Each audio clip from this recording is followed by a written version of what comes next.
Israeli leaders say the nation can slowly begin to heal after the funeral of Ran Gavili, the final hostage to be recovered. Ran Gavili's remains were found in a cemetery in northern Gaza on Monday. The discovery unlocks the next phase of Donald Trump's peace plan, which includes the reconstruction of Gaza. One idea that's been leaked is for a planned community in Rafah, which would force Palestinians into what would effectively be an Israeli-controlled surveillance city. The U.S. military-led stabilization group has put forward plans for the housing bloc, which would be under full Israeli military control. Residents would have to be invited to live there and then monitored through biometric surveillance.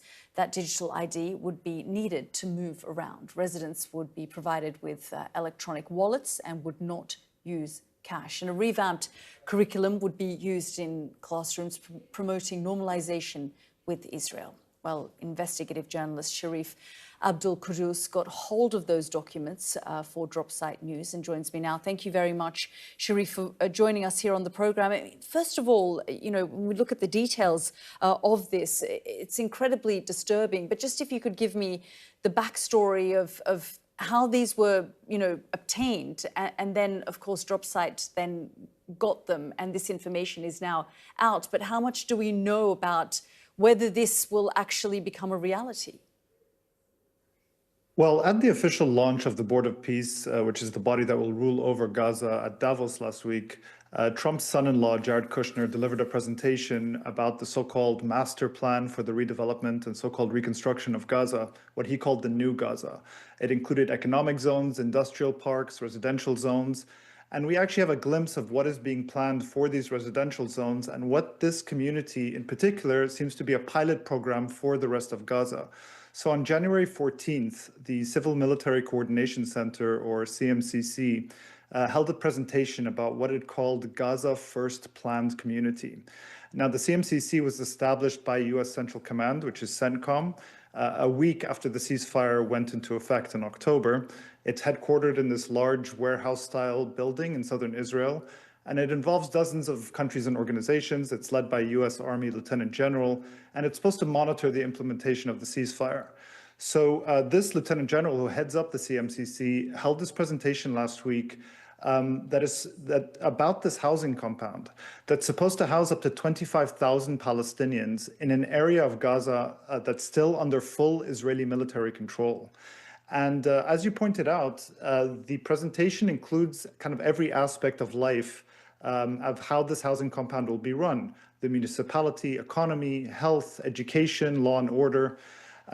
So, you know, there's a set of criteria, for example, for which Palestinians will be, quote, invited to live there. They'll have to undergo security checks to prevent the entry of what they called Hamas elements. There's no indication of how they're going to establish who is part of a Hamas element or not. That's left vague.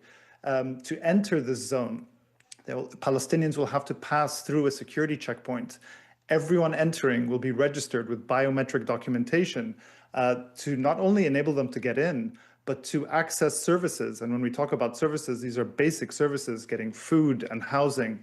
That registry will be based on Palestinian ID numbers issued by the authorities in coordination with the Israeli military. So the Israeli military already had a lot of surveillance and monitoring of Palestinians in Gaza, but this would give them another layer of monitoring through this biometric data. It also brings Gaza's historical cash-based economy under further surveillance and control through these so-called electronic shekel wallets. And then finally, perhaps the most Orwellian part of this is that under the education sector, it proposes a curriculum that says it won't be Hamas-based, but will follow what they called culture of peace principles modeled after the United Arab Emirates. What people have to remember is that the United Arab Emirates and Israel signed a normalization agreement in 2020 under what's called the Abraham Accords. And since then, the United Arab Emirates has normalized relations with Israel more than any other Arab country. They have very robust trade. I just want to break some of this down, Sharif, because what I'm hearing here is the weaponization of aid and food based on what you're saying that this is. And also, it appears, you know, to me like this is some kind of experiment or lab where you're chosen to go in and you're fully monitored, you have IDs, there's surveillance about whether you can be a good citizen or not in a sort of lab environment. Yes, absolutely. I think that's exactly what it is. You know, we spoke with a former senior UN official who worked in Gaza for between 2022 to 25, and he basically said that this is a lab for surveillance that will be a model for future residential zones.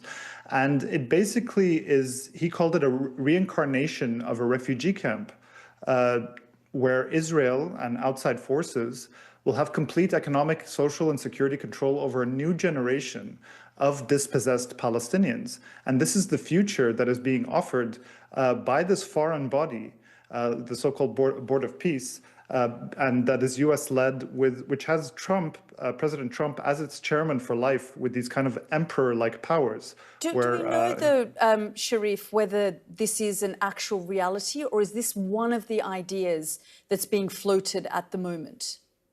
We know that this zone is being built. Satellite imagery analyzed by the group Forensic Architecture shows that there is Israel has been doing an incredible amount of construction of military bases and roads in the 50% of Gaza that it controls, alongside a lot of destruction of Palestinian property.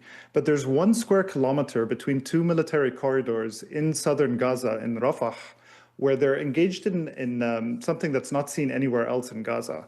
They are raising the land, they're compacting the ground, and they're clearing away the rubble. And we know that this is the location of the site where they're going to build this first, what they called Gaza's first planned community. And reporting by The Guardian later showed that the United Arab Emirates is actually going to be funding the construction of this project. Sharif, extraordinary reporting there. We will be following this closely and hope to have you back on the programme. That's Sharif Abdul Qudus, investigative journalist there.